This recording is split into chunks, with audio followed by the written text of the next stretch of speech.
over. Oh, chronics, left and right, the soldiers are come, left and right. Baby, ooh yeah. But and them say, here comes trouble, here comes the danger, sent by the Savior, welcome the Rasta youth. I and I start recruit soldiers for Selassie army. Aye. Here comes trouble, here comes the danger, welcome the Savior, welcome the Rasta youth. You're not for access who, at the general issue in a warning. The people them a ball, said them tired of mediocre. Evil a go fall when we tread in a Ethiopia. Believing from dawn, cause them life no easy voter. Even one time said it's not an easy go. Occupation, occupy the motherland. Calling all soldiers to kind each other along. Creation, he writing a job plan, but chronics can't do it alone. So I'm recruiting soldiers coming from near and far, right?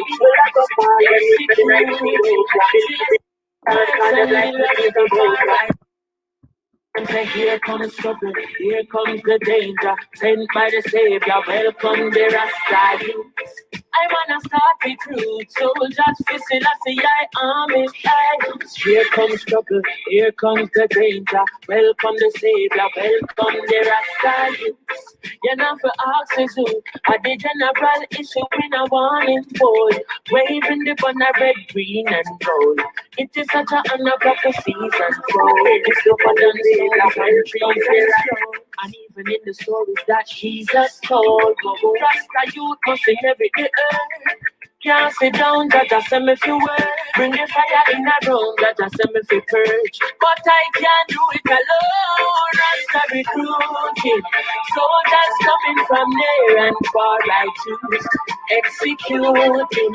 Still I see I works and be Rastafari. Choose.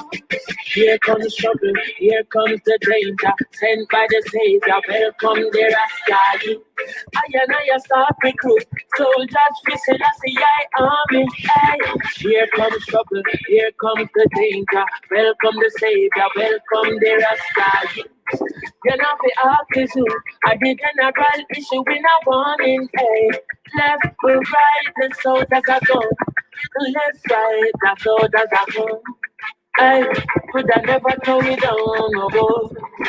Yeah, now we say left, right, the soldiers are coming. Left, right, the soldiers are coming. Left, right, marching on, boy. Mommy said, here comes trouble, my friend, and here comes danger. Rastafari send me come. I said we're sent by the Savior. Here comes trouble, my friend. Here comes danger. Ooh, yeah. Hey, and then say, here comes trouble. Here comes the danger. Here comes trouble. Donc voilà, bienvenue à toutes et à tous pour ce troisième épisode, Diamant Noir. Le premier avait débuté le 13 juin avec Christian Camtrain, qui est financier, écrivain et chef d'entreprise. Le second épisode était le 27 juin avec Mélina Seymour, qui est originaire de la Guadeloupe, qui vit au Canada, au Québec précisément, et qui est fondatrice de l'ONG Africa Mondo. Donc voilà, c'est le troisième épisode aujourd'hui avec Joanne Chatoun, qui est originaire de Haïti, qui vit en France hexagonale, chef d'entreprise, diplômé en biochimie et LOCSE depuis quelques années. Donc avec Joanne, on abordera la thématique des LOCS, comment se réapproprier en fait sa santé capillaire par les LOCS. Donc voilà, merci tout d'abord à Joanne d'avoir accepté le jeu de cette invitation. Diamant Noir, qu'est-ce que c'est Diamant Noir? Diamant Noir, l'idée est une idée originale de Kamita Magazine. L'idée de Diamant Noir est de révéler les lumières ancestrales africaines qu'il y a en chacun de nous. peu importe notre obédience religieuse, etc. L'idée, c'est ça, c'est de pouvoir recentrer, se dire, nous aussi, nous pouvons nous aller de l'avant, nous pouvons essayer de retourner vers cet héritage qui est le nôtre, que parfois on a peut-être oublié, et qu'il est temps aujourd'hui de se dire si l'Afrique n'a pas totalement réussi à se développer grâce à la société moderne en utilisant les outils occidentaux ou d'Asie, peut-être c'est parce qu'il est temps de revenir aussi à nos richesses ancestrales africaines. Et c'est cette idée en fait qui m'a été inspirée par les ancêtres également, de mettre sur pied Diamant Noir pour renforcer le travail de terrain que je fais déjà depuis 4 ans au travers de Kamita Magazine. Donc voilà, merci à toutes celles et tous ceux qui nous rejoignent aujourd'hui. Et je vais dès maintenant inviter Joanne Chatoun. Joanne, si tu nous écoutes, est-ce que tu peux te connecter afin qu'on commence l'interview avec nos téléspectateurs. Joanne?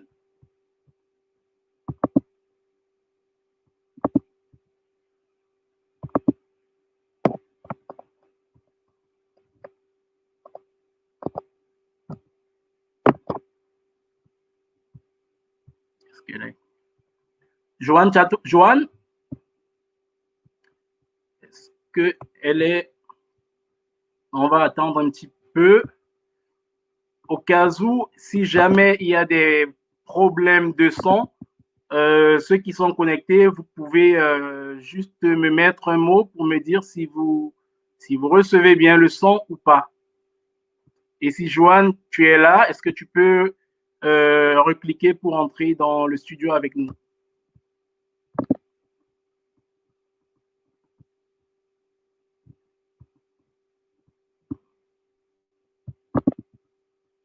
Ok, donc là, je vois.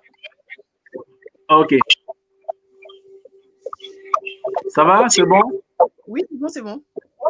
Ok, donc voilà, bonjour. Rebonjour, Joanne. Ouais, rebonjour.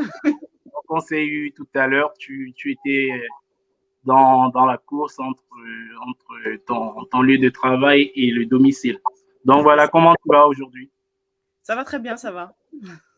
Ok. Donc voilà l'émission, tu es la 3e. Merci aux abonnés qui m'informent que le son, il est OK. Parfait. Merci à Fundi, merci à Christelle Hueto pour cette information. Donc, Joanne, tu es le 3e invité de l'émission Diamant Noir. Je t'avais un petit peu briefé avant l'émission. Avant de commencer, avant de te présenter, quand tu entends Diamant Noir, pour toi, ça évoque quoi?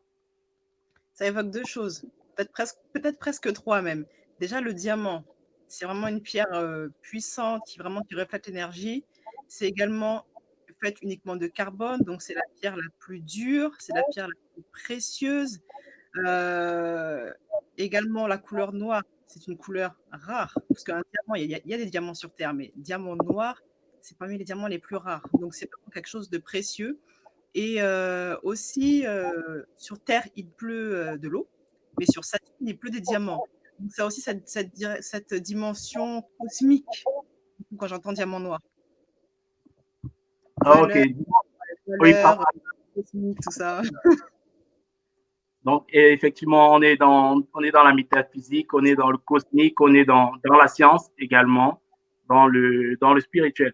Donc, je t'ai présenté brièvement avant que l'on ne démarre, mais en tes propres mots, s'il fallait dire qui est Joanne, tu dirais quoi à ceux qui ne te connaissent pas? Se définir, des fois, c'est souvent compliqué. Alors moi, qui je suis? Je suis artiste spirituel, je dirais. Artiste spirituel. Voilà, un raccourci rapide. Comment tu lises artiste et spirituel? Comment lis-tu artiste et spirituel? Qu'est-ce qui est le lien entre l'art et la spiritualité et ce côté spirituel de toi? D'accord. Pour moi, l'art, c'est vraiment être connecté déjà à soi-même et retranscrire ce qui se passe en nous à l'extérieur. Et l'esprit, c'est retranscrire ce qui se passe dans le monde spirituel aussi à l'extérieur et en nous. Donc il y a toujours ce lien de flux d'énergie, de flux d'inspiration, de flux d'informations. Et en général, les artistes sont souvent définis comme des gens un peu à part ou des gens peut-être, entre guillemets, perchés, pour ceux qui utilisent les termes un peu négatifs. Et ben moi, j'accepte ce truc-là avec grand plaisir. Je suis perchée dans le spirituel. Tu as accepté d'être perché. Ça, c'est la première fois que j'entends, donc c'est bien. Non, l'essentiel, c'est que ce soit toi qui le dises. C'est ça. Hein? Donc, pour entrer dans le vif du sujet, la thématique du jour, c'est se réapproprier sa santé capillaire par les locks. Euh, avant d'y entrer, est-ce que tu peux nous parler un petit peu de ton parcours ou de ta transition capillaire ces dernières années? Depuis combien de temps est-ce que toi, tu es loxé et qu'est-ce qui t'a définitivement décidé à arborer cette belle et magnifique coiffure? Alors, au début, j'avais mes cheveux naturels et pour moi, avant, c'était pas quelque chose, j'avais pas la notion de naturel ou défrisé, parce que j'ai toujours été naturelle. Et puis, à 16 ans, j'ai voulu me défriser parce que c'est sympa d'avoir les cheveux lisses. En cours de sport, comme les copines, les cheveux, ils font comme ça quand tu cours. Voilà, c'était un rêve pour moi d'avoir les cheveux comme ça et la mèche qui Ah, mais tourne. Ouais, ouais, et qui tourne aussi avec le babyliss, là, faire comme ça, là, vraiment. J'ai eu cette mèche, j'étais très, très fière. Et c'est vraiment arrivé au lycée. Ouais, j'ai eu mon lycée normal et après j'ai eu un lycée plus spécifique justement où j'ai commencé à étudier la biochimie. Et c'est là que j'ai eu mon premier choc parce que j'ai grandi là en région parisienne dans une ville où il y a plus de noirs que de blancs. Et arrivé dans mon deuxième lycée, c'était tout l'inverse. Dans tout le lycée, on était 3 noirs. Et donc ça m'a fait un choc que ça pouvait être possible en fait, que tout n'était pas comme ce que j'avais connu. Et, j'étais défrisée, ça allait. Et puis, mais j'étais pas à l'aise. Mais bon, j'ai pas fait attention à ça. Et à un moment donné, en cours, on apprenait beaucoup les produits chimiques. Et on arrivait au chapitre de la soude. Et je me disais, ah, c'est marrant, je connais cette odeur. Donc, on nous explique la soude, comment c'est dangereux pour les organismes aquatiques, machin, nan. Mais j'ai pas fait le lien. Et à un moment donné, je me suis rappelé de l'odeur. Je me suis dit, mais c'est ce que j'ai mis sur mes cheveux. Et je me suis dit, il y a un souci. Et donc à ce moment-là, j'ai voulu arrêter, mais j'ai quand même continué, c'était plus pratique aussi pour moi, jusqu'au moment où j'ai eu un trou au milieu là.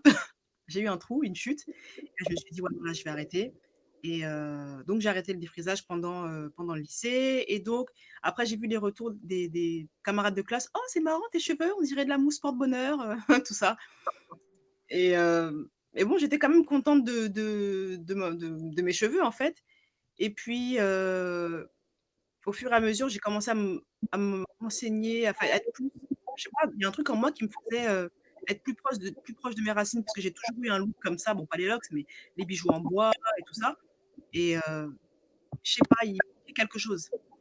Il manquait quelque chose et un jour, je sortais du métro et j'ai vu une affiche avec une femme noire foncée et qui avait des locks et je me suis arrêtée, je me suis dit: «Oh, mais elle est trop belle! Elle est trop belle» et donc je me suis dit: «C'est cette coiffure-là qu'il me faut, en fait». Parce que ça et puis en faisant des recherches, j'ai vu que c'était vraiment une coiffure ancestrale et je me suis dit: «Ouais, c'est celle-là qu'il me faut» et voilà. Et c'était Donc il y a à peu près combien d'années maintenant? c'était en 2005, donc ça fait 15 ans. 15 ans. Ouais, Et à la sortie du métro. c'est ça. Ce sont de belles anecdotes. Ouais, Je vais aussi rappeler que tu es diplômé en biochimie, c'est si je ça. me trompe, En donc coiffure, chef d'entreprise, oui, chef d'entreprise et tu conçois toi-même tes propres produits. Donc moi, j'aimerais d'abord savoir pourquoi est-ce que tu t'es intéressé à la production. alors à la base, c'était pas prévu du tout. Je faisais des préparations pour moi et puis, je mettais sur mes clients et ils me disaient: «Oh, c'est trop bien ce que tu mets, mais là que ça sent doux, est-ce que tu le vends?»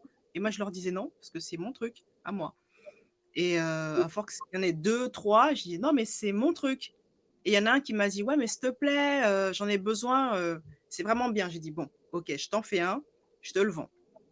Au rendez-vous d'après, il m'a dit: «Ma mère me l'a pris, est-ce que tu peux me refaire un autre?» mais je lui ai dit: «Mais je t'ai dit, je le vends pas». Il m'a dit: «S'il te plaît».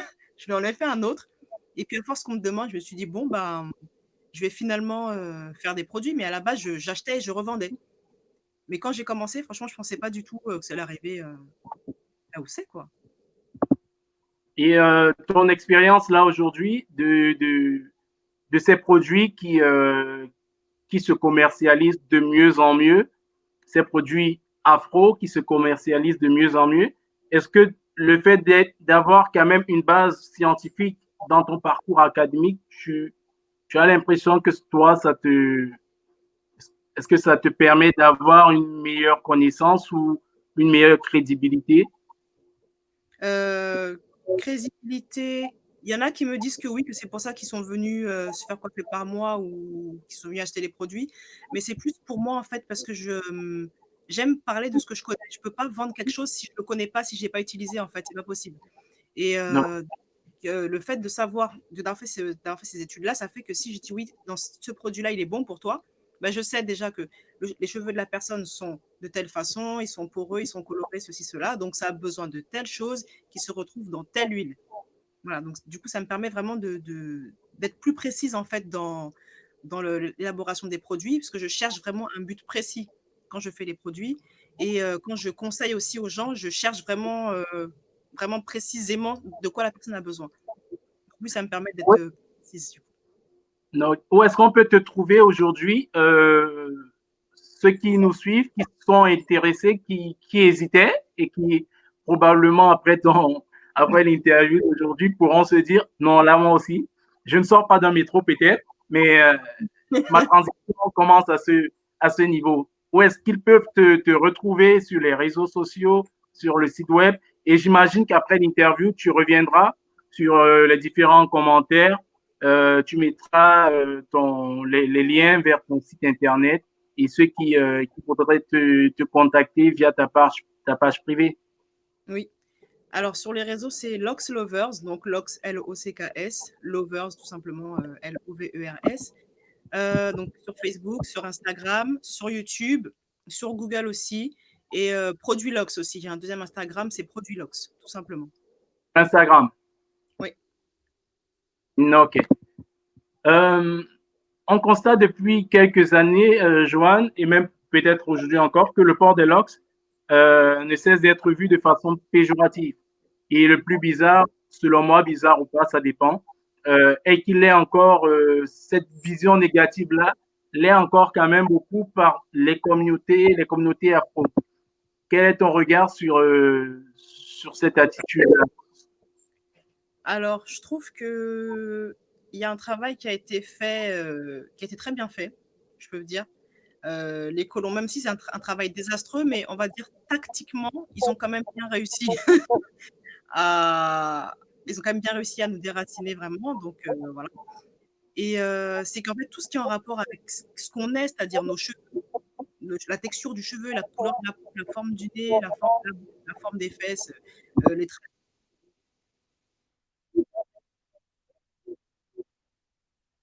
méchants, sataniques, pourris, enfin voilà, tout dans le négatif. Donc, étant donné que les locks, c'est une coiffure qui nous ressemble et qui nous appartient, qui appartient à notre culture, à notre héritage, ça rentre dans ce même sac-là.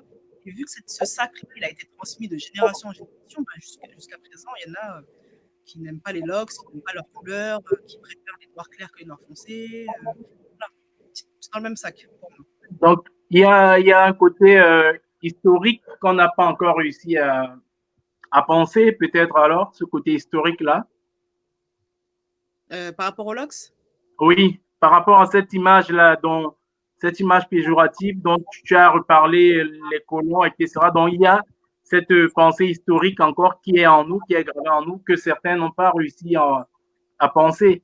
je pense oui. C'est mon avis, oui. Et selon toi, alors, comment toi tu fais pour peut-être que tu ne fais rien, peut-être que tu ne veux rien faire, mais si on devait trouver une sorte d'outil, de solution, qu'est-ce que toi tu prendrais pour changer ces mentalités-là, ce regard-là? Alors moi, déjà, moi, parce que je suis locticienne, mais je suis aussi thérapeute énergétique. Et à ce niveau-là, je travaille sur des croyances génétiques, en fait, pour retirer des croyances et les remettre, par exemple. Et donc, pour les personnes qui sont ouvertes à ça, qui sont conscientes de ça et qui ont envie, c'est possible. Et après, il y a aussi un travail d'ouverture, en fait, que les gens, il faut qu'ils aient envie. On ne peut rien faire si la personne n'a pas envie, tout simplement. Et moi, de mon côté, c'est d'être, pour changer les mentalités, bah, je fais en sorte d'être qui je suis, tout simplement. Parce que, par exemple, quand j'ai voulu commencer mes locks, ma mère était absolument contre, totalement contre. Et au bout de 7 ans, elle m'a dit: «Oh, tes locks, c'est vraiment bien», et puis elle s'est fait des locks. Elle qui était totalement contre, finalement, elle s'est fait des locks. Et ma belle-mère aussi, quand j'ai fait les locks à mon mari, elle trouvait ça pas beau, elle était contre. Maintenant, elle est locksée et elle est très fière de ses locks. Donc c'est vraiment un travail d'être soi-même, et puis à force, ça fait changer les mentalités. Pour ceux qui ont envie, après ceux qui n'ont pas envie, bah, ils restent comme ils sont, tout simplement. Tu as parlé de thérapeute logicienne. J'ai vu ça concrètement. S'il fallait expliquer en quoi cela consiste, thérapeute logicienne, c'est quoi? Ouais, donc thérapeute capillaire, en fait, parce que effectivement, je coiffe les locks, mais pour moi, ce n'est pas que de la coiffure. Quelqu'un ne vient pas avec ses locks et je lui fais ses racines et il repart. Il y a des gens pour qui je fais ça. Mais par exemple, pour ceux qui viennent, qui ont des locks abîmés, pour des réparations, moi j'appelle ça guérison plutôt que réparation d'ailleurs, je cherche à savoir qu'est-ce qui s'est passé, la routine. Et donc, du coup, j'utilise aussi mes connaissances scientifiques pour aller maintenant dans le médical. Quel médicament tu prends? Quelle est ton alimentation? Est-ce que si, est-ce que ça? Parce que les locks, c'est un ensemble. Ça reflète l'état intérieur de la personne. Ça peut être l'état santé physique, et l'état santé émotionnelle, santé spirituelle. Tout se voit sur les locks. Et donc, je prends tout ça en fait en compte. Surtout quand je fais des guérisons de locks, je peux. Parce que si je répare les locks, la personne a les locks fines, je répare juste pou, pou, pou, pou, et ben si son problème de fond il n'est pas réglé, ça va revenir. Donc je cherche vraiment à aller au fond, et du coup je rentre dans la partie thérapeutique. Non. Et est-ce que ça, tu as parlé du côté spirituel. Lors d'un échange, tu nous avais dit que je sais pas si je vais bien m'expliquer, tu ne touches, tu captes les énergies des gens lorsque tu touches leur tête. Comment est-ce que ça décris-nous un peu ce travail spirituel-là quand tu es en train de coiffer des personnes. Bah, quand je coiffe, bah déjà, spirituellement, je fais rien à la personne, déjà, parce qu'elle n'est pas venue pour ça. Oui. Et, mais par exemple, quand je fais un massage du cuir chevelu, je peux sentir où est-ce que la personne elle a mal. Donc, dans ces cas-là, je lui dis: «Est-ce que tu as mal à tel endroit?» «Oui». «Ah, bah, tu devrais faire plutôt ci, tu devrais faire plutôt ça». Et je masse là où je sens que la personne a besoin. Voilà. Après, si c'est vraiment, si je sens vraiment que la personne a quelque chose, bah, je lui dis: «Par contre, il y a quelque chose chez toi qui te dérange ou qui te bouffe de l'énergie, tu devrais faire quelque chose. Si tu as besoin, je travaille sur ça». Voilà, et après je laisse toujours le libre arbitre de la personne, libre arbitre tout simplement. Ok, ok. J'étais en train de regarder un commentaire de Fundi. On y reviendra. Euh, Est-ce que, voilà, je sais pas si tu as je pense à une anecdote concernant tes logs en milieu professionnel ou pas peut-être. Est-ce que avant de démarrer ton entreprise, tu as eu tu as quelques anecdotes ou une anecdote qui t'a peut-être particulièrement marqué, inspiré aujourd'hui ou pas? Oui, je me rappelle, j'ai passé un entretien pour être, je crois, hôtesse d'accueil, un truc comme ça. L'entretien s'est très bien passé, et à la fin, on m'a dit: «Par contre, vos petites nattes là, vous pouvez les défaire?» J'ai dit: «Non, je sais pas, ça peut pas se défaire en fait, ce sont des locks». «Ah bah, faudrait les plaquer alors». J'ai dit: «Bah, c'est plaqué». Et elle m'a dit: «Ah bah, ça va pas être possible». J'ai dit: «OK». Tout simple. Et donc je me suis dit, j'ai trouvé ça injuste en fait, que j'avais toutes les compétences professionnelles que la personne recherchait, mais juste à cause des cheveux, c'est pas passé. Je me suis dit: «Bon, tant pis». Et tu ne t'es pas dit que tu vas, pour le côté financier peut-être, Non, tu t'es pas. non, non, j'ai aucun souci à manger la semoule, tout ça, j'ai aucun souci. Donc donc non, non. Ça me fait penser, c'était important cette question parce que moi, il y a quelques années à Bruxelles, une amie m'avait dit clairement que je ne pouvais c'est bien ce que tu fais dans ton travail journalistique, Kamita Magazine, ce que tu fais pour les diasporas. J'ai un réseau, elle avait un réseau professionnel intéressant, très intéressant, mais elle m'avait clairement dit, je ne peux pas te mettre en contact avec ceux de mon réseau professionnel parce que tes logs, ça ne va pas. Vis-à-vis d'eux, elle était, on va dire, elle est dans un milieu assez diplomatique, européen, africain. Donc, elle m'avait dit ça et moi, ça m'avait marqué. J'avais le choix entre soit couper mes locks dès le lendemain matin pour être imprégné de rentrer dans ce milieu diplomatique qui aurait peut-être pu m'aider à développer professionnellement mes activités. Mais au contraire, effectivement, comme toi, je me suis plutôt, ça m'a servi de boost en fait, de me dire, si même certains de tes amis qui reconnaissent ta qualité, qui reconnaissent ton travail, arrivent à vouloir te faire choisir entre ta coiffure et ce qu'ils peuvent t'apporter, c'est qu'il y a un gros problème en fait. Et l'idée là, après, je me suis dit, c'est à nous en fait de pouvoir convaincre les autres, de pouvoir convaincre nos proches. Même quand à l'heure où je te parle, toi, ta maman, elle a réussi. Ma mère, je suis son fils, mais à chaque fois qu'elle me voit, elle a envie de couper mes locks, tu vois. Donc, elle, par contre, j'ai abandonné. Je pense pas qu'elle pourra accepter. Un jour, j'ai abandonné. Mais c'est difficile, tu vois. C'est vraiment difficile. Ouais. Donc, je vais juste lire le commentaire de Fungi qui disait, en réalité, l'origine des locks est connue en Afrique de l'Est, car ce sont les Maasai qui sont connus comme arborant depuis la nuit des temps les locks. C'est pour les ados une entrée dans l'âge de la virilité et la condition de guerrier. Et les Mau Mau du Kenya impressionnaient les Britanniques par la longueur et la forme de leurs locks. Donc, Fungi, elle est anthropologue et politologue. C'est vrai que ce qu'elle dit, ce qu'elle décrit, il y a plusieurs histoires comme ça concernant l'origine des locks. Parfois, c'est du côté des Indes, des Noirs indiens qui ont eux aussi démarré cette légende des locks. Donc, il y a plusieurs histoires, mais ce sont des histoires intéressantes. Donc, on a mis le doigt tout à l'heure sur le regard anxieux qu'ont certaines personnes vis-à-vis des locks. Il faut aussi dire que certaines années, tu l'as mentionné tout à l'heure, ces dernières années, on a quand même l'impression que cette coiffure reprend de nouveau ses lauriers. Un constat que tu partages ou pas, mais je pense que tu le partages. Et pourquoi? Est-ce que selon toi, la balance est en train de changer de camp? Oui, c'est vrai, il y a eu vraiment un essor des locks. Ça s'est plutôt produit autour de 2015, parce qu'avant cette période-là, j'avais beaucoup de prestations de reprise de racines, c'est-à-dire retravailler les repousses et coiffure. Et à partir de 2015-2016, j'ai eu beaucoup de gens qui me contactaient pour commencer leurs locks. Donc oui, c'est vrai, depuis 2015. Après, pourquoi concrètement, je ne sais pas. Mais je pense qu'il y a aussi, c'est la suite du mouvement qui s'appelle Napi. En fait, les gens se sont réappropriés déjà leurs cheveux. Et après, dans la continuité, il y en a qui ont sûrement voulu aller plus loin. Après, il y a aussi le côté esthétique. Il y en a aussi qui font beaucoup de locks sur le côté esthétique, mais c'est très bien aussi. Donc voilà, je restructure un petit peu. Donc c'est le troisième aujourd'hui. En remerciant tout d'abord toutes celles et tous ceux qui nous suivent aujourd'hui. Notre invité du soir, c'est Joanne Chatoun, originaire de Haïti, afro-caribéenne. Comment tu te présentes, Joanne, en fait?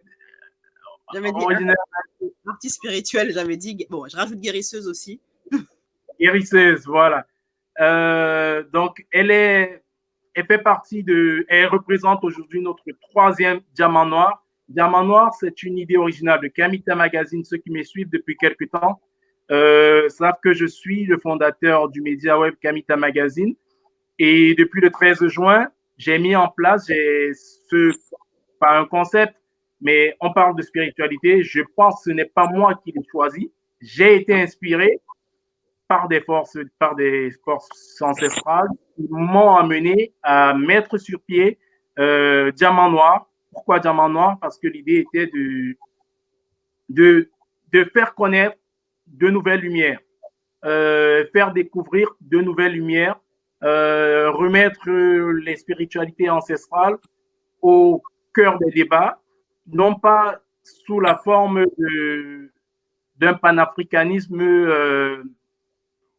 religieux ou je ne sais pas, faire la guerre entre les spiritualités ancestrales africaines et le christianisme ou l'islam. L'idée, c'est pas ça. On ne regarde pas ce que font les autres, on se concentre juste sur la réappropriation de ce qui nous paraît légitime. Et ce qui nous paraît légitime, c'est revenir à notre héritage ancestral africain et le remettre en fait dans les débats sous la forme de quelque chose de plus soft. Comment est-ce que Joanne, par exemple, parvient grâce à cet héritage spirituel ancestral africain à développer sa propre entreprise? Comment est-ce que tel footballeur, tel sportif arrive à mieux exceller dans son activité en étant reconnecté à sa spiritualité ancestrale? Donc voilà, l'idée c'est ça, de Diamant Noir, c'est vulgariser et démystifier également cette essence spirituelle ancestrale qui a longtemps, il faut le dire, été dénigrée et été combattue par les autres. Aujourd'hui, on ne parle aujourd'hui, que ce soit aujourd'hui, en fait, l'idée, on ne parle plus des autres, on parle de nous-mêmes. Qu'est-ce qui est intéressant pour nous? Qu'est-ce qu'on doit faire pour nous-mêmes?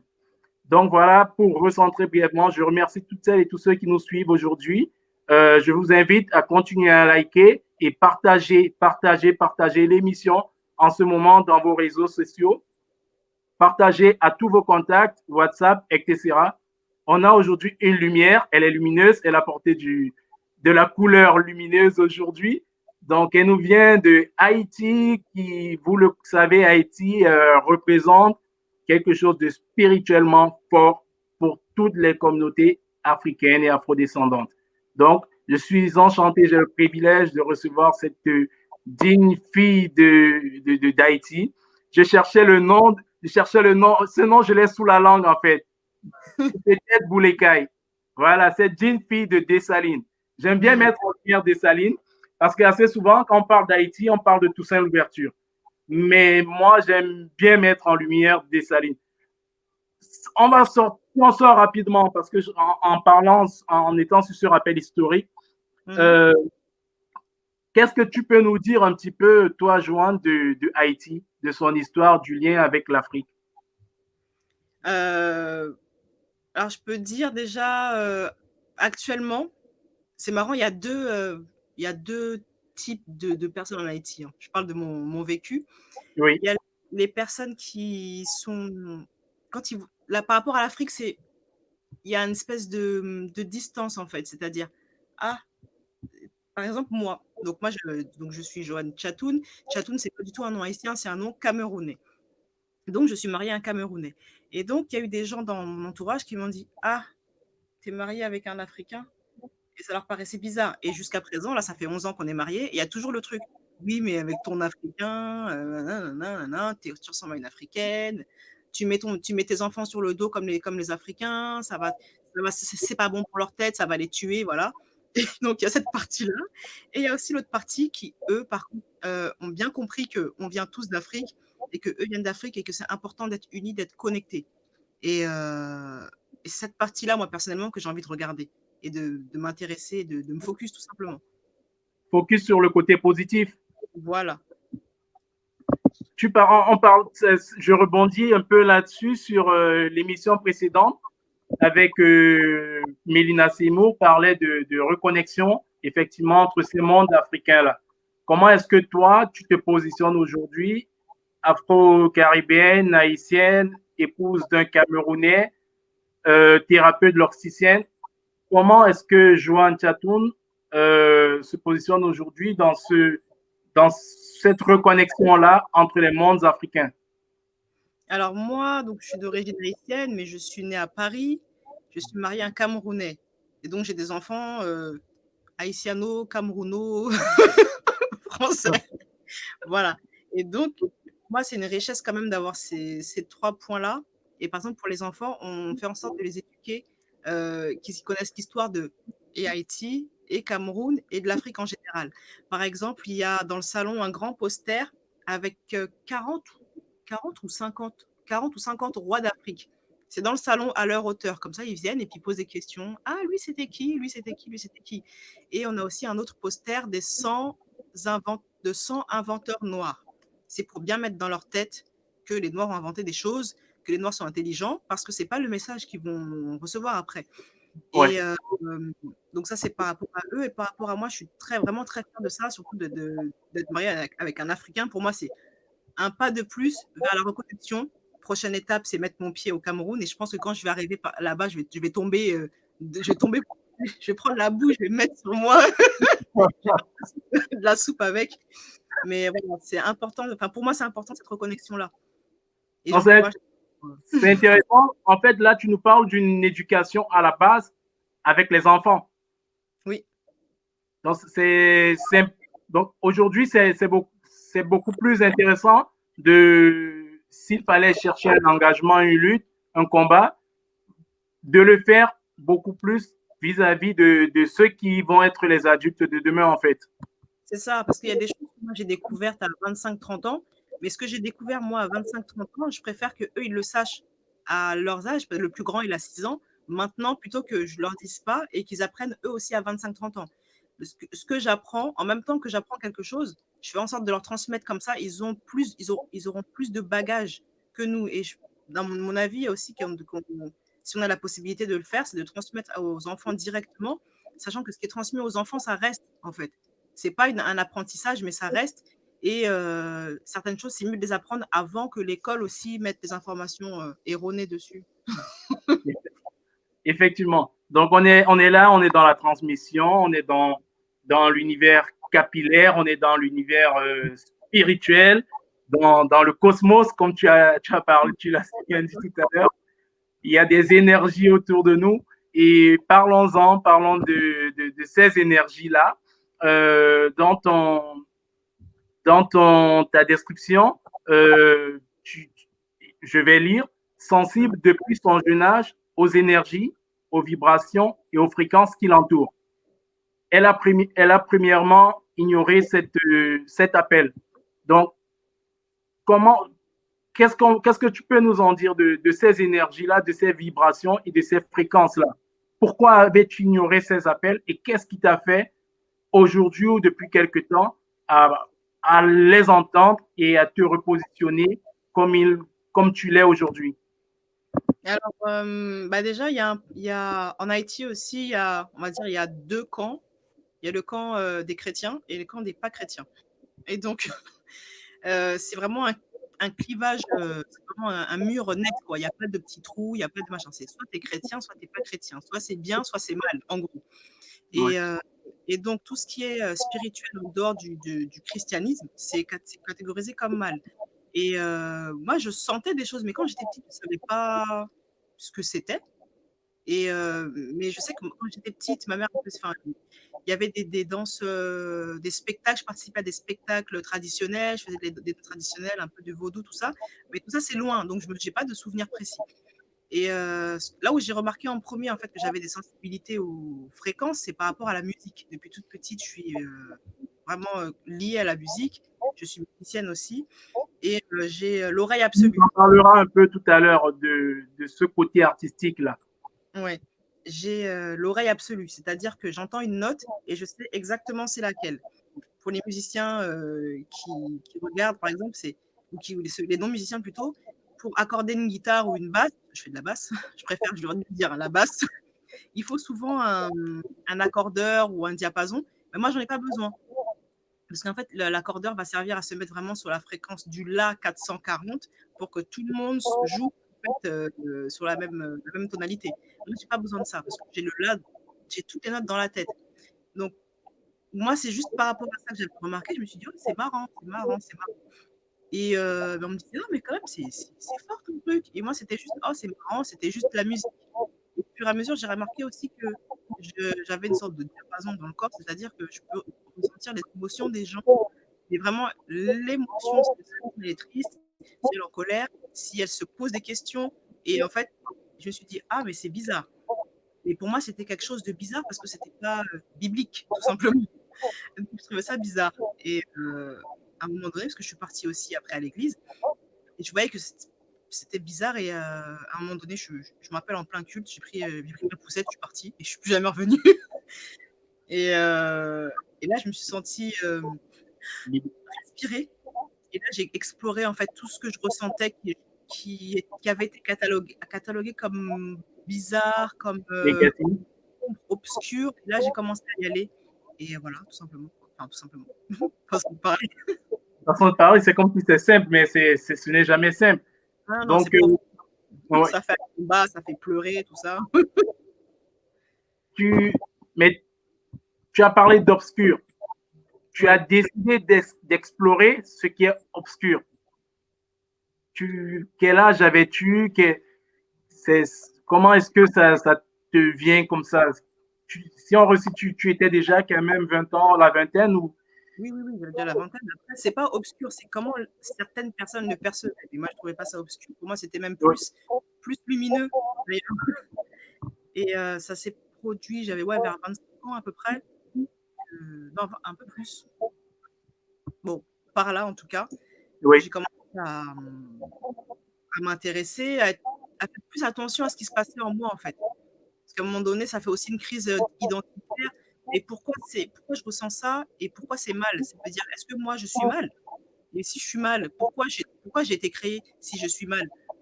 Après, ça fait plein de réflexions dans la tête. Après, j'ai fait une dépression, voilà, plein de trucs. Joanne, aujourd'hui, comment est-ce que tu le, tu le reçois des Occidentaux ou aujourd'hui on le voit aussi même de nombreux Asiatiques qui abordent des dreadlocks. Comment est-ce que pour toi, tu te positionnes comment? Tu es dans la catégorie de ceux qui pensent que c'est un héritage ancestral africain uniquement pour... Comment tu te positionnes toi en tant que...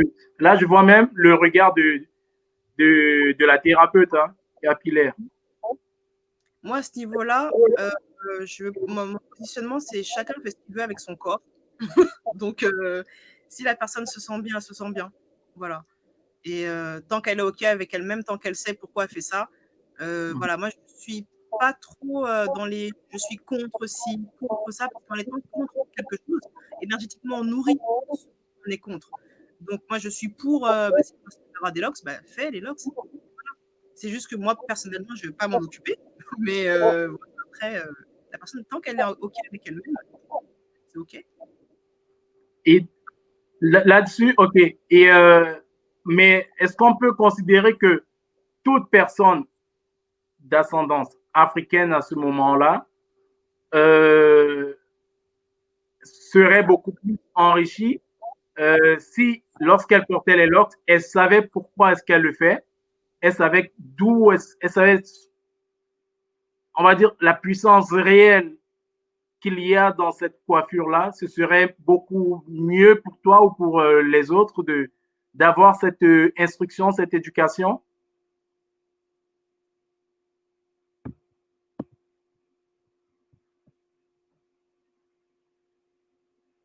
Donc, je pense que du côté de Joanne, la réception n'est plus au top.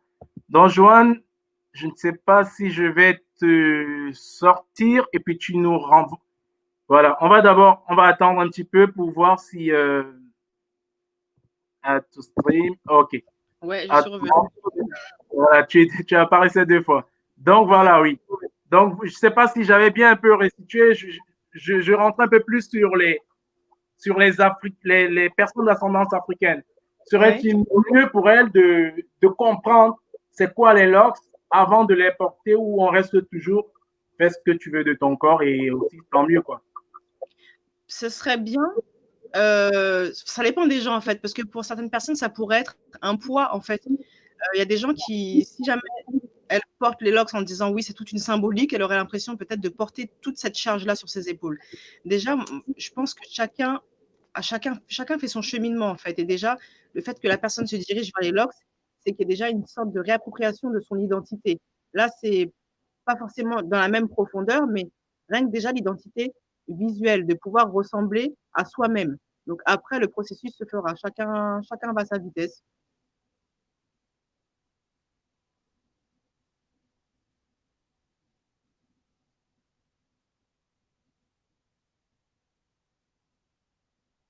Ah, c'est à ton tour de couper alors.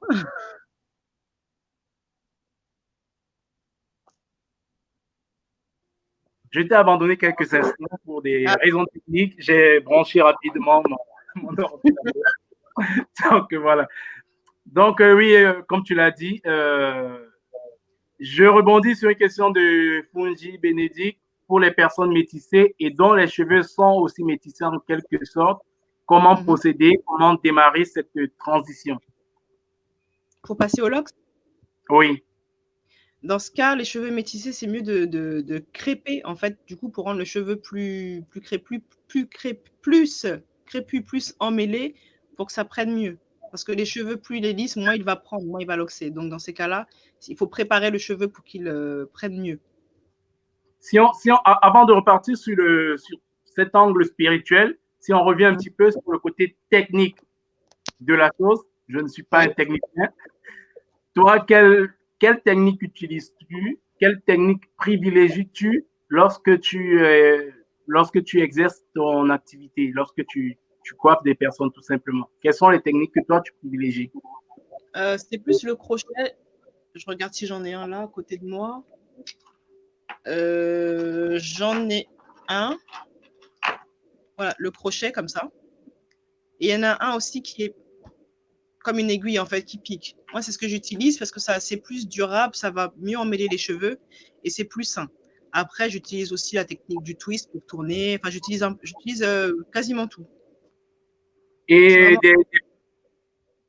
des personnes qui disent que le crochet n'est pas adaptable pour tout type de cheveux, pour des cheveux plus fins, ça peut casser. Est-ce que c'est juste voilà, toi, est-ce que c'est juste des dires ou effectivement, selon le type de cheveux, euh, il est préférable d'utiliser le crochet, d'utiliser ses doigts ou d'utiliser l'autre outil dont tu as parlé? Le crochet, on peut l'utiliser pour tout type de cheveux. Simplement, il Ah, faut savoir comment le faire. Parce qu'il n'y a pas qu'une seule façon de faire le crochet. Il y a aussi, les gens ont des mains différentes. Il y a des gens qui vont faire le crochet, qui vont tirer, qui vont tirer, qui vont tirer. Donc, la personne, elle a mal.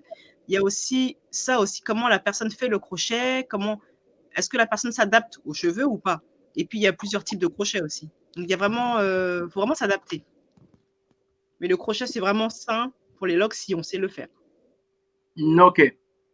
Euh, Continuons dans ta description. La suite, c'est les circonstances de ta vie et les rencontres synchronisées par l'univers t'ont ramené à qui tu es, comme tu le disais, à ce que je suis vraiment. Et donc, moi, j'ai envie de te demander, qui es-tu vraiment alors, Joanne? Qui je suis, j'ai mis du temps à accepter que je suis guérisseuse. Parce qu'au début, bah déjà, ça fait flipper. Ce mot-là, guérisseur, c'est comment on dit? Catalogué, catégorisé. Bon, un mélange. Catalogué, oui. Voilà. Oui. Catalogué comme sorcier, jeter des sorts, nanana. Alors qu'en fait, non. Et puis, j'ai appris plus tard aussi, quand j'ai commencé à m'intéresser, que j'avais des guérisseurs dans la famille. En fait, je suis dans une lignée et je me suis dit, ah, d'accord, c'est peut-être pour ça. Et la question, c'était comment je me définis? Oui, donc guérisseuse. Et j'ai mis du temps à m'approprier ça. Mais à force de voir des schémas qui se répètent, que je fasse du bien aux gens, que je conseille aux gens des choses qui pour moi paraissent extrêmement banales et en fait qui ont un impact considérablement positif sur la vie des gens, et qu'on me dise oui mais non, il n'y a que toi qui me dis ça, c'est quand tu dis ça, ça marche, on m'a dit plein de trucs, mais toi ce que tu m'as dit ça fonctionne, que ce soit pour les cheveux, pour la peau, pour la santé féminine, pour la santé mentale, spirituelle, émotionnelle. je me suis j'ai commencé à me poser la question, en fait. Et après, et puis après, je me suis dit, bon, ok, j'accepte. Et maintenant que j'accepte, maintenant, c'est là que l'univers a synchronisé des rencontres pour que je fasse des événements, pour que je m'initie, pour que je vive des expériences avec des gens, comme avec Ayaba, par exemple, avec Jamadel, plein de gens, en fait. il a suffi pour moi d'accepter. Et c'est comme si, quand j'ai accepté, OK, ben là, une porte qui s'est ouverte. Tout. Voilà, vers la suite. J'aime bien tes analyses. Tout, poum, poum. C'est intéressant. Mais bro! Il faut bien que tu définis comment c'est. Quand c'est pouf, quand c'est paf, c'est paf. Et rapidement, tu l'as cité déjà 2 fois, Jamadel, Ayaba. Qu'est-ce qu'elle représente dans ce parcours-là qu'elle tient? Qui sont-elles? Si tu peux aussi les présenter rapidement. Alors, Ayaba, alors comment je pourrais la définir? Alors, elle se définit comme chef afro, je suis en train de réviser, un chef afro-vegan, conseillère holistique, voilà. Donc, en gros, ça, c'est pour mettre des mots, parce que c'est assez compliqué de mettre des mots sur quelque chose de spirituel. En fait, j'ai mon téléphone qui est en train de se décharger et j'ai le deuxième qui est en surchauffe. Donc là, je surveille les 2 téléphones depuis tout à l'heure. Ouais. Et voilà. Donc, Ayaba, c'est vraiment quelqu'un d'entière. Et en fait, ce que j'aime beaucoup, c'est que elle met l'énergie dans la nourriture. Et en fait, elle a conscience que la nourriture aussi, c'est énergétique. Et donc, on ne met pas n'importe quoi dans le corps parce que ça a des conséquences en fait sur la santé physique, la santé émotionnelle, la santé spirituelle. Et donc, j'aime beaucoup cet aspect-là. C'est quelqu'un d'entier, vraiment qui partage, mais vraiment qui partage. Et Jamadel aussi, c'est quelqu'un aussi qui partage. Elle est head drop designer, voilà, maîtresse gardienne de la culture du head drop. L'attaché du foulard.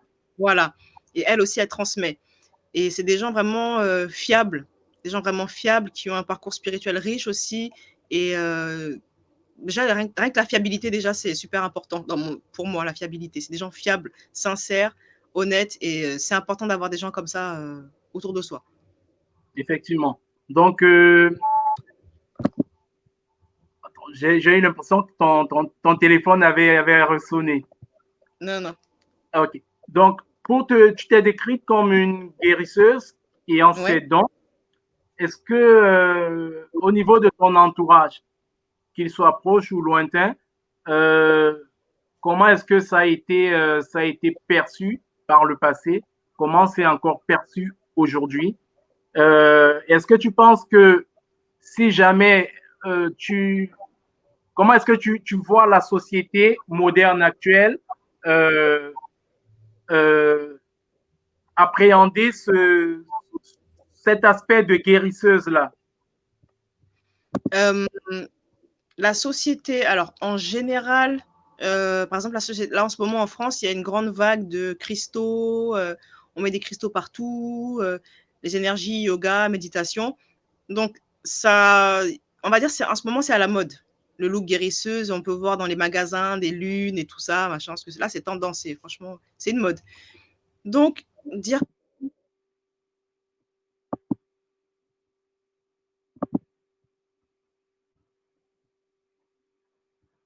Je crois que le téléphone de Joanne nous a lâché. Elle va revenir une seconde fois.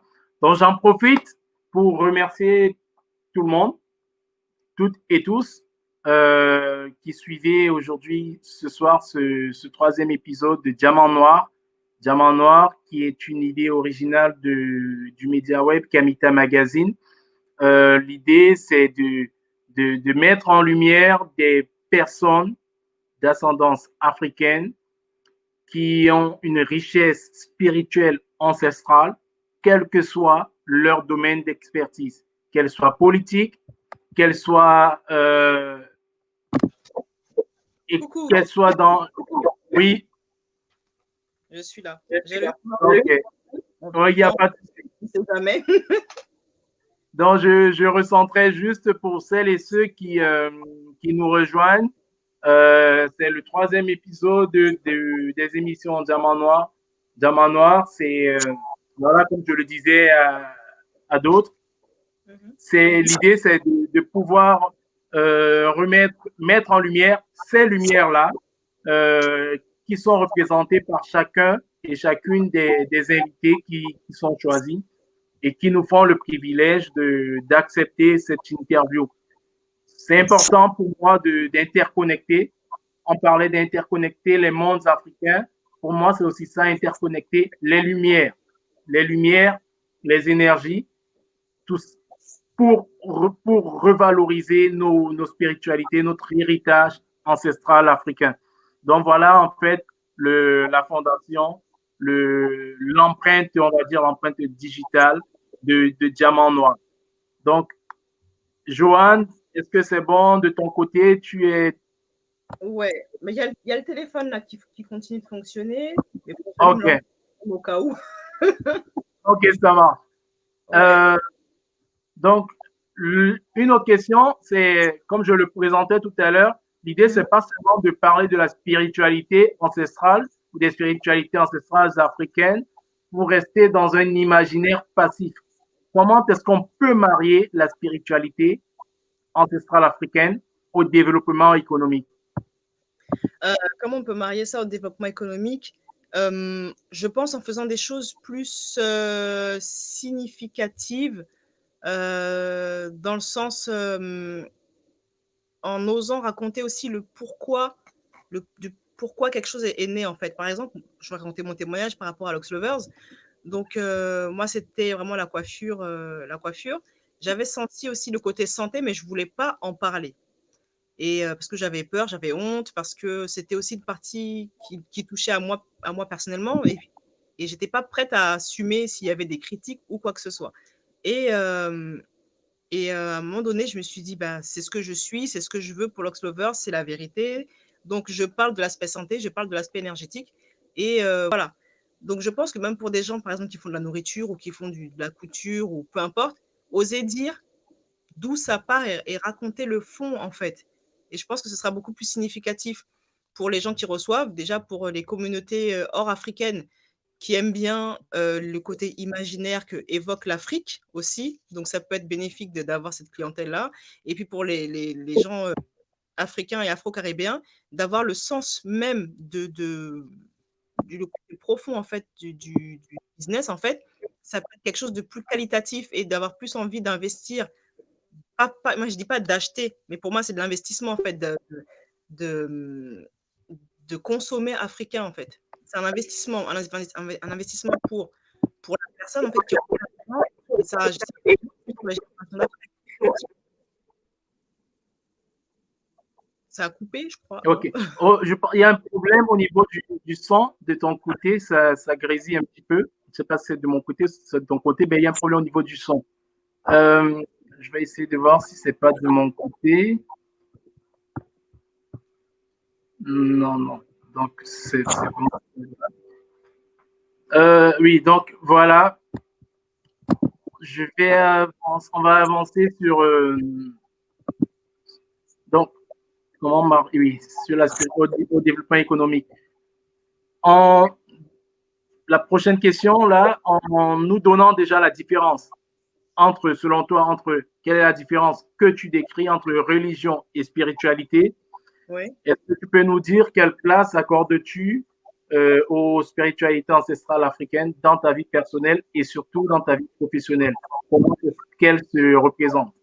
D'accord. Alors déjà, la première question, quelle est pour moi la différence entre spiritualité et religion? Pour moi, religion, c'est prendre la spiritualité et puis mettre dans ça, et puis voilà. Religion. Et spiritualité, Renfermé. voilà. Et la spiritualité, en fait, c'est quand on ouvre et on se rend compte qu'il n'y avait pas juste un petit peu ça c'est du beurre d'avocat, il n'y avait pas qu'un petit peu de beurre d'avocat, mais en fait, il y en avait plein. Il y a du beurre de mangue, il y a du beurre de karité, et puis il n'y a pas que du beurre, il y a des huiles aussi, et puis il y a de l'eau, et puis il y a plein de choses, en fait. Voilà. Pour moi, c'est ça ma conception, enfin, mon vécu, en fait, entre religion et spiritualité. Que la religion, c'est vraiment une partie, en fait, du monde spirituel, et puis une partie. Et puis des fois, ça peut être, on fait tout avec la religion, ça peut être bien mal, dirigé en fonction des intentions, mais voilà, pour moi, ça reste une partie du monde spirituel, en fait, juste une petite partie. Et comme, et comme quelle place dans ta vie professionnelle? Ah, ça a coupé un petit peu.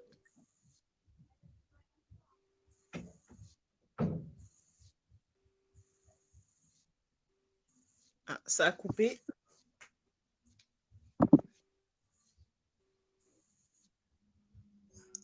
Je ne t'entends plus.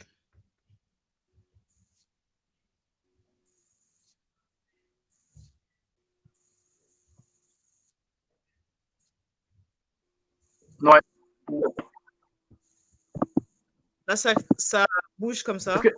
C'est bon, ça, de ton côté? Oui, là, c'est bon. Je crois que ça. Ok. Là, c'est bon. Ok, donc Ouais. je disais, dans ta vie professionnelle, donc, est-ce qu'aujourd'hui, quand tu te positionnes clairement sur cet aspect spirituel, même si, comme tu l'as dit, tous tes clients ne viennent pas aussi pour ça, pour cette thérapie spirituelle, mais toi, intérieurement, est-ce que c'est dans ce sens que tu te positionnes clairement dans ta vie professionnelle? Oui, maintenant je le dis, c'est carrément ça. Je parle des énergies, je parle d'amour, je parle de cristaux, je parle des émotions qui agissent sur les cheveux, je parle de la santé. Ben, je le dis vraiment, 100%. Pour éveiller, et aussi c'est une façon de susciter aussi ça chez les gens. S'il y en a qui ne sont pas au courant, mais peut-être qu'ils vont chercher à s'intéresser en fait, pour éveiller la curiosité. C'est aussi de ma responsabilité parce que je pense que tout ce qu'on reçoit, c'est pas pour nous, c'est pour les autres. Donc, si j'ai reçu ça, je peux pas le garder pour moi. En fait, il faut que je transmette ça.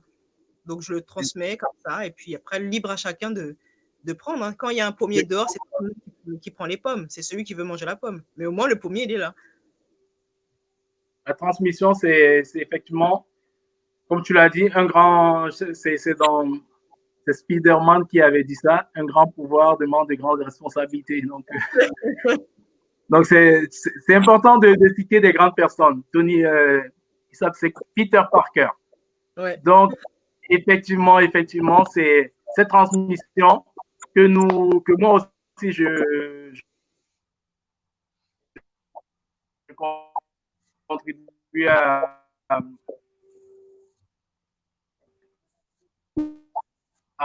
depuis quelques années, mais sur le plan, notamment sur le plan journalistique,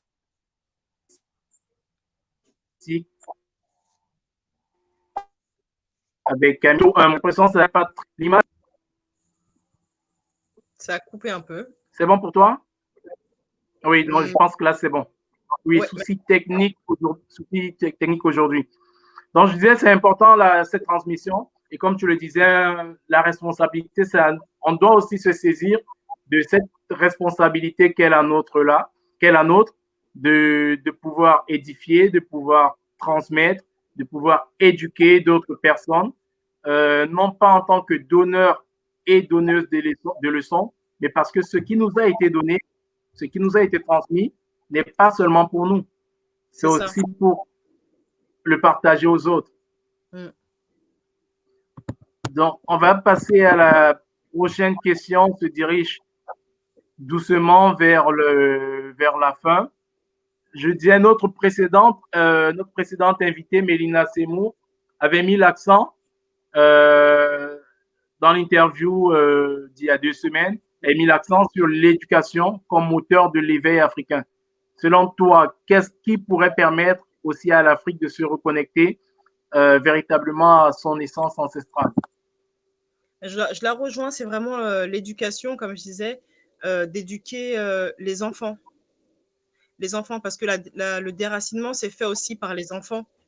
Parce une fois que les enfants sont arrachés de la tradition, en fait, ils grandissent. La première génération grandit avec les restes de ses parents, donc il a quand même un peu d'éducation, un peu de culture, mais moins. Et ensuite, les enfants de ces enfants-là, ils ont encore moins. La troisième génération, elle est complètement coupée. Donc, la chose inverse, génération se reconnecter un peu plus. Comme ça, ceux qui arrivent, ils sont encore un peu plus près. Et donc, quand ils vont faire leurs enfants, ils vont encore se rapprocher.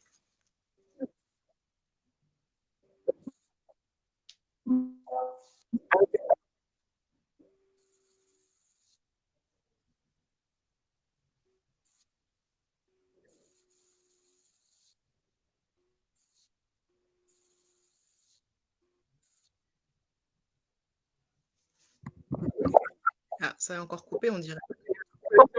Faire ton temps et inviter des enfants directement. Donc, toi, la source, c'est celle-là, c'est d'axer l'éducation, l'instruction vers les enfants plutôt que vers les adultes. Oui, que nous, on continue toujours à s'inscrire, mais que nous, ce qu'on apprend, le transmettre aux enfants. Comme ça, en partant de plus tôt, eh ben, ils pourront apprendre plus de choses aussi. Et à un moment donné, il y aura un décalage entre ce que sauront les gens, les Africains, et le gouvernement. Et à un moment donné, ça pourra plus tenir, tout simplement. Là, tu parles de gouvernement. Est-ce qu'il y a une actualité en ce moment? Je t'avais dit avant l'interview, on a été George Floydé depuis ces dernières semaines. Est-ce qu'il y a une actualité politique, sociale, sanitaire? On parle du Covid depuis quelques temps, sur laquelle que tu aimerais aborder? Je regarde pas trop les infos, j'ai pas de télé chez moi. Donc, à ce niveau-là, je peux vraiment pas, j'ai rien à dire, tout simplement. Alors, pourquoi tu n'as pas de télé chez toi? Parce que C'est quoi ton problème avec la télévision?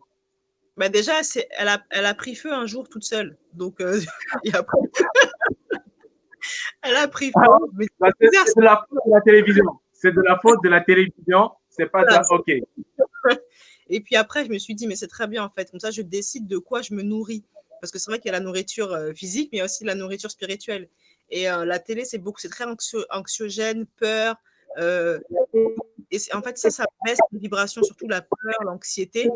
J'ai pas envie de me nourrir de ça en fait. Donc, je choisis ce que je regarde. Donc, j'ai un ordi. Si je veux regarder les infos, je regarde. Si je veux pas, je regarde pas. Et tout ce qui est de façon grave et important, on est toujours au courant. Un WhatsApp, un Facebook, un appel, un SMS, on est toujours au courant.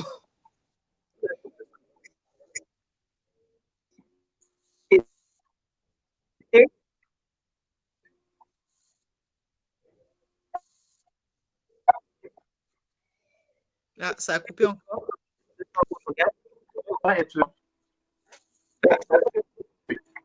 Oui, je disais, depuis combien de temps ta famille et toi êtes coupés comme ça de la télévision? Et je le rappelle aux abonnés que c'est de la faute de la télévision dès le départ. C'est de la faute de la télé. Alors, j'ai plus de télé depuis 2012. 2012, c'est ça. Ouais. 8 ans. Ouais. Et tu Donc, vas voilà. bien? Ça va? Mes enfants ont grandi sans télé parce que le plus grand, il a 6 ans. Donc, lui, il n'y a pas de télé. Il sait pas. Les télés, c'est chez les mamies. Non, mais on ne peut pas demander aux mamies d'avoir notre propre, nos propres restrictions. Je suis totalement d'accord. Donc, on s'achemine petit à petit. Une autre question. Donc, oui, tu es le troisième diamant noir qui est invité dans cette série d'interviews. Est-ce que tu peux nous citer maintenant? Donc, on va être concis. Une personne que tu considères comme un diamant noir. Donc, il y a 3 cas. Dans ta vie personnelle, tu dois nous citer une personne. Dans ton parcours, je vais dire associatif. Dans le parcours entrepreneuriat. Et oui, dans ces 3 cas-là, est-ce que tu peux nous citer une personne à chaque fois qui pour toi représente un diamant noir?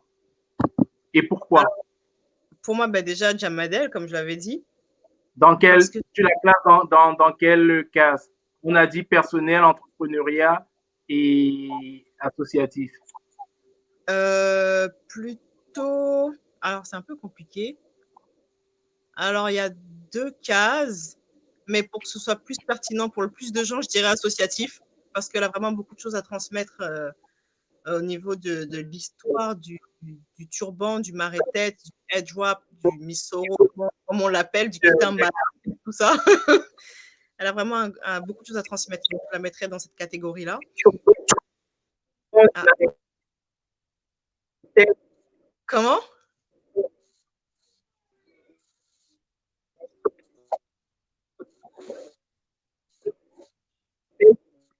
Ah, ça a coupé encore.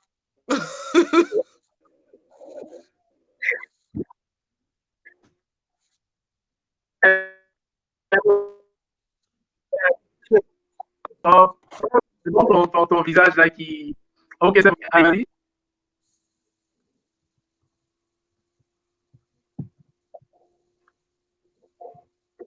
Ah, ça a coupé. Oui, maintenant c'est bon, je comprends. Mais j'ai Oui. pas entendu. J'ai pas entendu ce que tu as dit. Oui, non, je dis, tu as cité Jamadel sur le cadre associatif et Ouais. un autre diamant noir sur le volet entrepreneuriat et un dernier sur le volet associatif personnel. Alors, Tu là, vas te faire bizarrement. des ennemis. Tu vas Non, te mais faire c'est des ça. ennemis. Quand tu m'as, t'as pas dit mon nom. Non, Ouais, c'est marrant, là. J'ai vraiment personne qui vient. Ça, c'est le trac. c'est la politisé. C'est très politisé, ça. J'ai C'est ça. personne, on ne blesse personne. C'est ça. Non, non, là, j'ai le trac. J'ai un trou noir. Bah, après, il y a Ayaba aussi. Je sais pas où la mettre non plus. Je dirais aussi, elle, je dirais plutôt, elle est personnelle. Parce que ce qu'elle transmet, c'est vraiment quelque chose dans la vie de tous les jours, de chaque instant de la journée, depuis le matin jusqu'au soir. Donc, je dirais personnel. Et puis, entrepreneuriat, je sais pas. Je sais pas. Là, je cherche. Donc, désolé les gens, si vous me regardez, vous me dites, vas-y, elle a même pas pensé à moi, tout ça. Non, là, j'ai un vrai trou noir. Là, je cherche, je vois pas, là.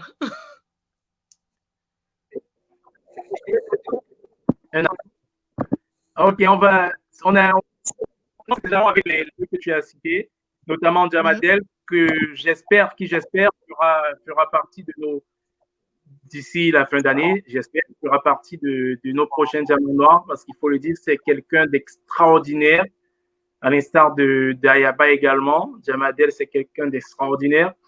Et elle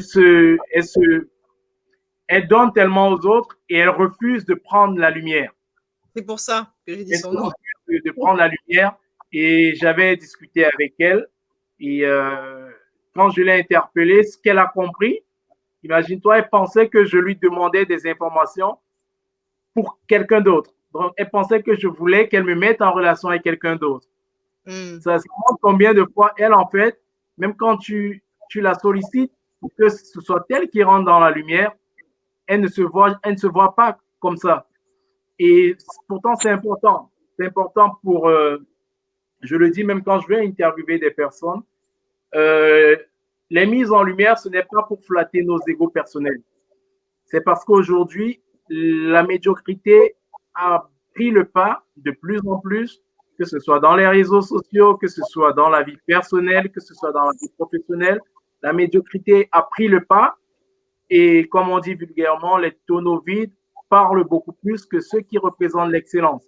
Donc, à un certain moment, c'est aussi à nous de prendre, tu l'as dit, nos responsabilités et de rentrer pleinement dans la lumière et d'apporter aussi notre propre lumière.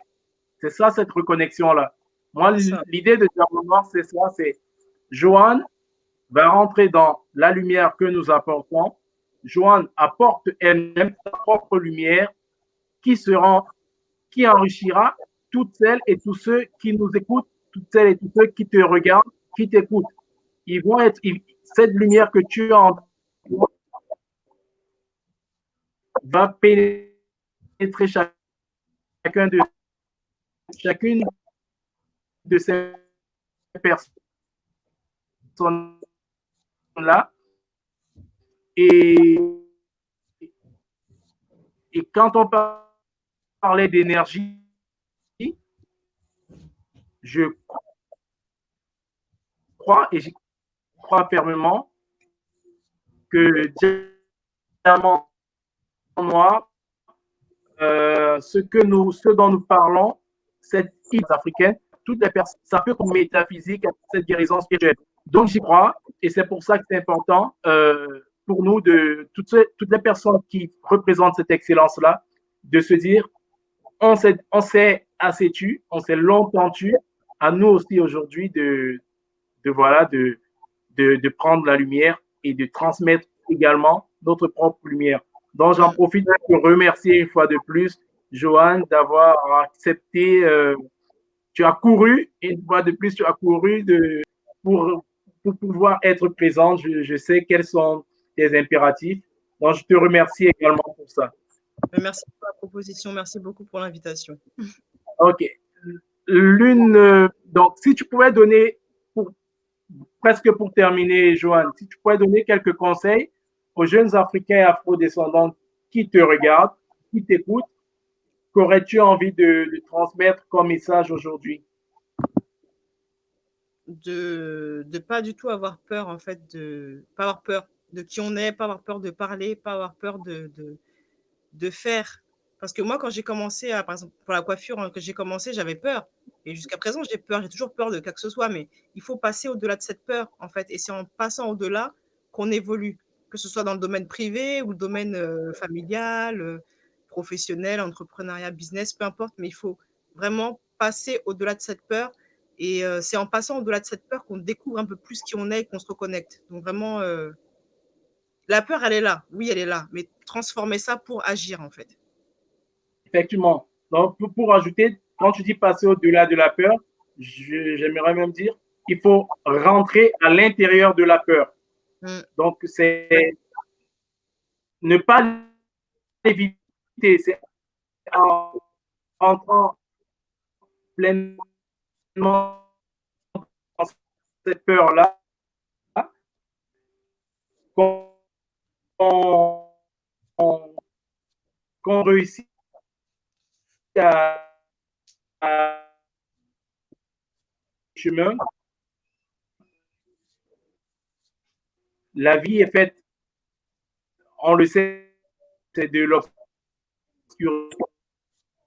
que la lumière ne doit pas avoir peur. Un tarac. Donc, Joanne, sur ton agenda des prochaines semaines, des prochains mois, en tant que chef d'entreprise. C'est pas la question. Un mot sur ton agenda des prochaines semaines ou des prochains mois.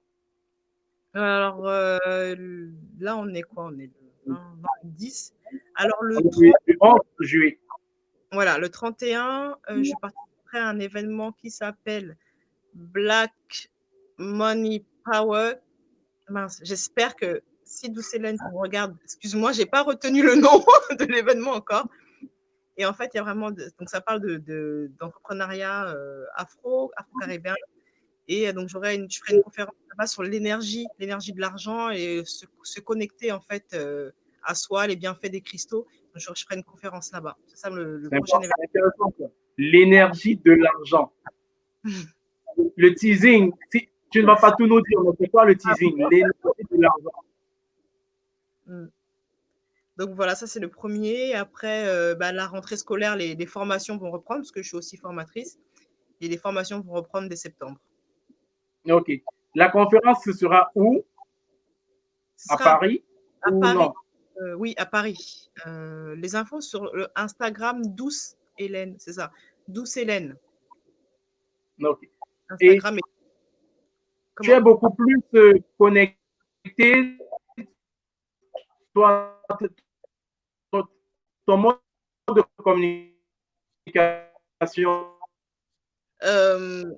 quoi? C'est Instagram, c'est comment? C'est vrai que je suis plus connectée sur Instagram. Pour te suivre, pour ceux et celles qui voudraient te suivre. Alors, ça a coupé un peu, mais j'ai compris la question. Donc, je suis plus connectée. Tu es beaucoup plus. C'est bon? Tu m'entends? Oui, vas-y. Oui.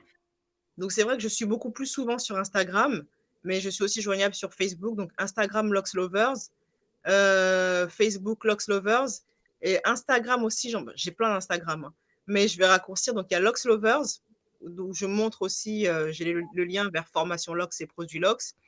Et sur Locks Lovers aussi, il y a mon Instagram où je parle de l'énergie, c'est Vibes Worker, Vibes pour les vibrations, Worker parce que je travaille les vibrations. Et donc là, c'est là où je parle vraiment de l'aspect énergétique, des chakras, des cristaux, de plein de choses. C'est sur celui-là. Ok, donc pour te suivre beaucoup plus, on va dire aller sur Instagram, Locks Lover Vibes. Ouais, Lux Lovers, et en fait, il y a tout dessus. Voilà. Ok, Et sinon, sur Facebook, Lux Lovers, la page, et Johan Chatoun, mon profil. ton profil. Ok, Voilà. pour finir, Joanne, enfin, quel est le nom du dernier film? Tu ne suis pas à la télévision, Ouais. ou série afro que tu as regardé, ou le dernier ouvrage d'un auteur que tu as lu? Alors, dernier ouvrage, parce que oui, j'ai pas vu de film et j'ai pas vu de série. Ah si, j'ai vu, comment ça s'appelle? Tu as Self-Made. raté, tu as raté Wakanda. Wakanda, tu veux nous dire? Je l'ai vu quand même. Je l'ai vu quand même, Wakanda. J'ai vu Self-Made sur Netflix. Mais sinon, en livre, le dernier que j'ai lu, c'est Sacred Woman de Queen Afua. C'est un livre vraiment qui parle de spiritualité kamite, la reconnexion, en fait, sur un livre féminin qui parle de la reconnexion du féminin sacré ancestral. Et en fait, c'est tout un parcours. Donc, c'est le dernier livre que j'ai lu, je pense. Ouais. Enfin, le dernier livre afro, ouais, que j'ai lu.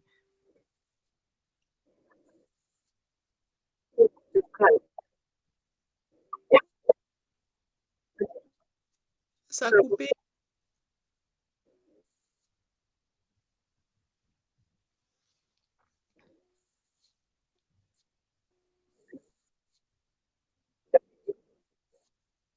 Là, ça a coupé, donc je ne t'entends plus.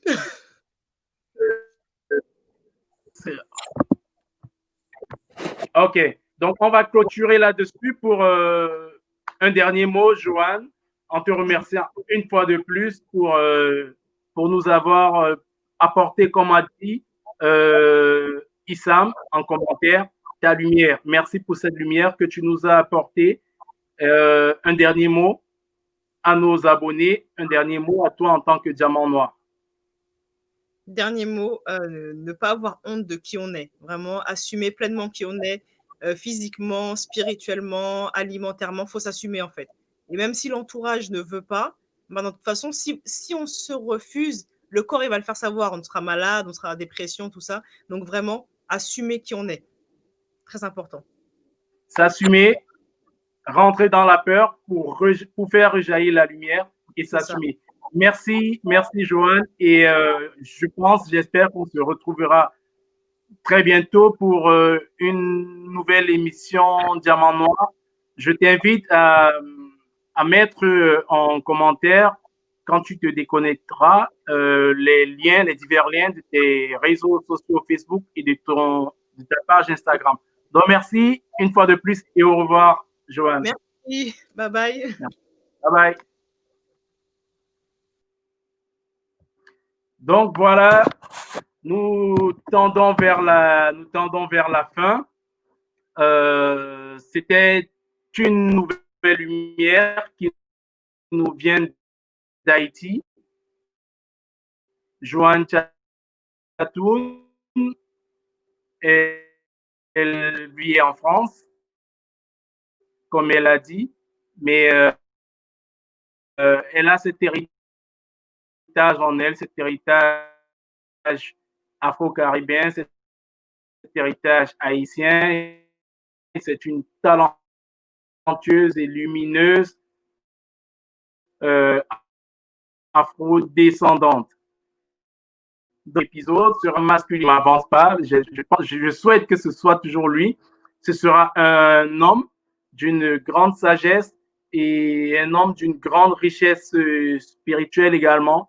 Comme tous nos invités, l'empreinte digitale de chacun, de toute personne qui sera invitée dans nos émissions Diamant Noir, a comme empreinte digitale la spiritualité ancestrale. Ce sont des personnes qui ont cette énergie spirituelle en elles, à côté de leur talent entrepreneurial, politique, sportif, peu importe. Donc, restez connecté. Diamant Noir, c'est 2 samedis par mois. On a commencé la première édition, c'était le 13 juin. La seconde, c'était le 27 juin. Aujourd'hui, nous sommes le 11 juillet. Donc, le prochain invité sera le 25 juillet. Restez connectés sur Kamita Magazine, qui est la page Facebook qui diffuse les émissions Diamant Noir. Diamant Noir aujourd'hui diffusé de façon digitale, mais les projets sont là. les projets vont nous diriger très probablement sur un format télévisé, un format audio. On ne se précipite pas, on avance progressivement. L'idée n'est pas de créer des concepts, de créer des émissions, de créer des lives pour rajouter à des lives. L'idée, c'est d'apporter quelque chose de concret, c'est d'apporter quelque chose de pur, d'apporter cette force spirituelle ancestrale que j'espère qui touche chacun et chacune des personnes qui nous suivent. Que ces énergies-là soient diffusées de façon métaphysique par le cosmos, comme a dit Joanne, que ces énergies-là que nous avons toutes et toutes en nous soient redirigées vers l'Afrique afin que ce riche continent reprenne la place qui est la sienne, c'est-à-dire la place de leader, non pas pour soumettre les autres peuples, mais parce que tant que l'Afrique n'a pas repris sa place de leader dans le monde, de leader spirituel, le monde subira toujours ces disparités, ces problèmes sociaux que nous vivons. Donc, c'est à chacun de nous, Africains, Afro-descendants, il est et d'en faire quelque chose de positif, que cet héritage ancestral africain permette de développer notre économie, permette de développer notre talent sportif, permet de développer notre talent en dessin, permet de développer notre talent en tant qu'anthropologue, en tant que politicien, en tant qu'artiste musicien. C'est cette spiritualité ancestrale qui est notre essence et nous ne devons plus avoir peur de nous définir en tant que personne spirituelle. La religion, comme a dit Joanne, enferme, mais la spiritualité nous ouvre vers d'autres horizons. Donc, merci une fois de plus à toutes et à tous. Merci d'avoir été des nôtres et je vous invite à rester toujours connectés sur Kamita Magazine. Nous avons également la page Facebook Diamant Noir sur laquelle vous pouvez suivre nos différentes communications. Donc, merci à toutes et à tous. Je vous souhaite une bonne soirée et surtout un très bon week-end.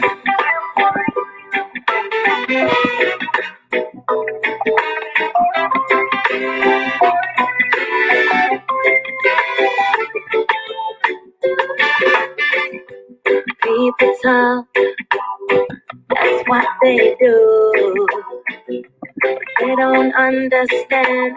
Home is still a portion, but you, yes, they laugh. They call me names, but they just don't get it. Oh, them see me, I hold my head up just the same. When them see me, just keep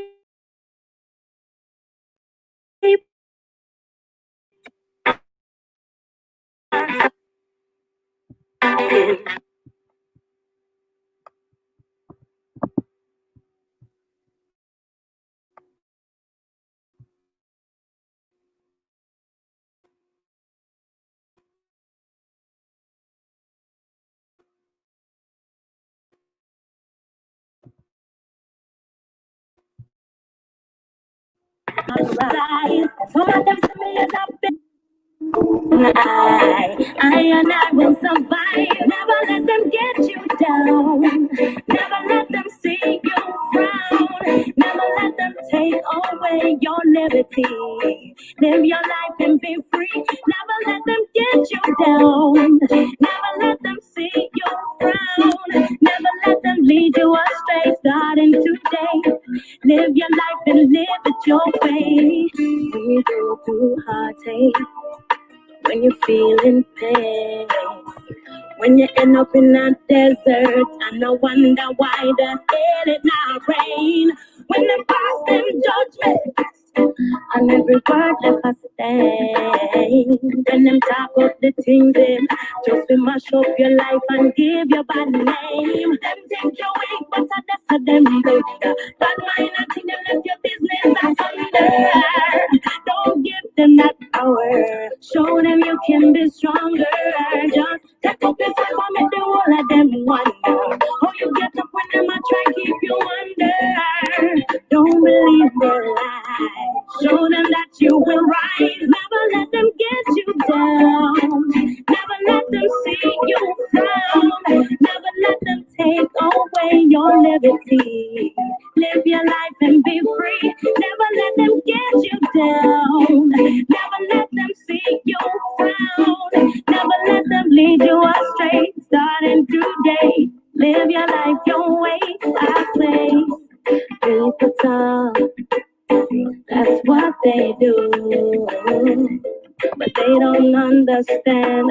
Only still I push on the truth. Yes, they lie. Some call me mad, but they just don't get it. Or them see me, I hold my head up just the same. Some of them see me as a big pushover. Let me fit it and think I'm gonna kill over. Oh no, not I. I and I will survive. Never let them get you down. Never let them see you frown. Never let them take away your liberty. Live your life and be free. Never let them get you down. Never let them see you frown. Never let them take away your liberty. Live your life and be free.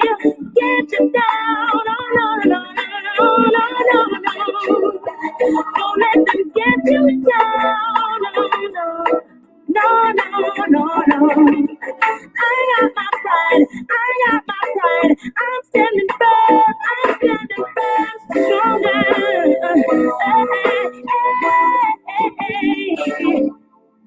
They can't do it like that. What? Mess it up.